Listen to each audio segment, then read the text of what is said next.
Hello বন্ধুরা, welcome back to my channel. তোমরা সবাই কেমন আছো? আশা করছি ভালো আছো। তো আজ হচ্ছে আমাদের পুজোর আগের দিন, মানে 9 তারিখের রাতের বেলা এটা। তো মা জেঠুমা তো চলে এসেছে। তো আমরা এখানে বাবা আমরা এখানে মানে পুজো করানোর পর আমরা একটু মিষ্টি দেবো, মানে প্যাকেট একটা সিস্টেম করেছি লুচি টুচি দিয়ে, যেটা বাড়ি বাড়ি দেওয়া হবে। আর এই যে আমার ভাই, দেখলে ও এখনই এলো। তো তার আগের দিনই আমাদের 9 তারিখে রাঁধুনি চলে এসেছিলো। আর এখানে খাওয়া দাওয়া হচ্ছে, ছাদের ওপরে রান্না বান্না হচ্ছে। 10 তারিখে কাজের দিনে যে রান্না বান্নাগুলো হবে সেগুলোও ছাদের ওপরে হবে। আর 9 তারিখে সন্ধ্যাবেলা সমস্ত রান্না আজকে হয়েছিল নিরামিষ, তাই লুচি আর একটা পনিরের সবজি আর পায়েস হয়েছিল। তো খেয়ে দিয়ে আমি, বাবা আর ভাই, আমরা তিনজনে রাত 1:30 পর্যন্ত প্যাকেটগুলো করে রেখে দিয়েছিলাম।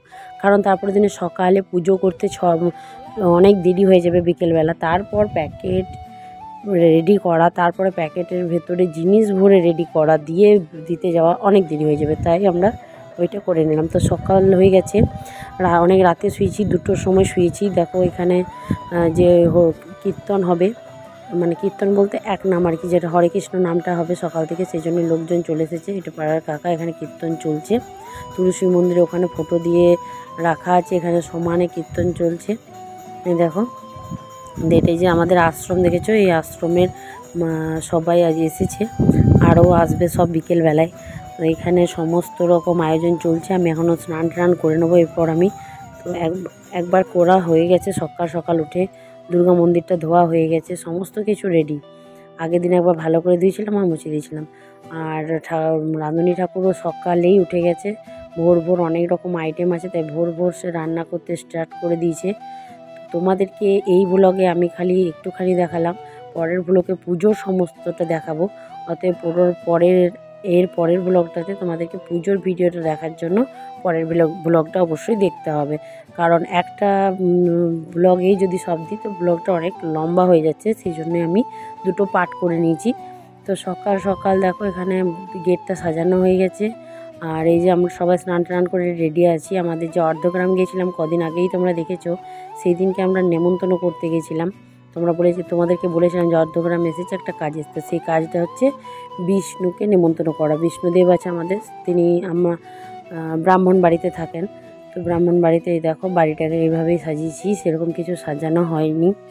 আর সোফাটা আমি কভার দিয়ে দিয়েছি, টাওয়েল কভার করে দিয়েছি, কেননা সকাল সকাল সব লোকজন আসবে, নোংরা হবে, ওই জন্য আমি রেখে দিয়েছি। আর এইটা আমি দেখো একটা সাদা শাড়ি লাল পাড় পরে নিয়েছি। আর এটা নতুন শাড়ি বলেছিল, তো নতুন শাড়ি একটা পরে নিয়েছি, রেডি হয়ে গেছি। সববার স্নান টান কমপ্লিট, বিষ্ণুদেব এলে, ব্রাহ্মণ ঠাকুররা এলেই হয়ে যাবে। তো এই ঘরটা ফাঁকা রেখেছি, 2-1 জন যা আসবে এখানে এসে বসবে, ওইখানেও বসতে পারে। সব ঘরে চাদর টাদর পেতে সমস্ত কিছু করে একদম রেডি করা হয়ে গেছে। তো পরের ব্লগে তোমরা অবশ্যই পুজোটা দেখতে পাবে।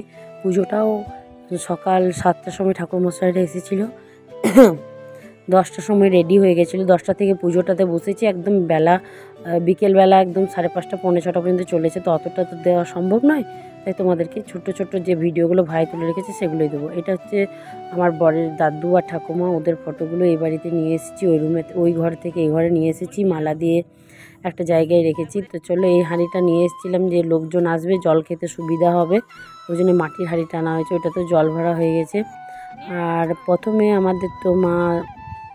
আমাদের বাড়িতে না বিষ্ণুদেবও আছে, সেটা তো অর্ধগ্রামে থাকে, কিন্তু আসবেনি। আর বাড়িতে মা মনসা, মা দুর্গা, গোসাঁই, অনেক রকম ঠাকুর আছে। তো সেইখানে মা দুর্গাকে ছাড়া আমরা কোনো কাজই করতে পারি না।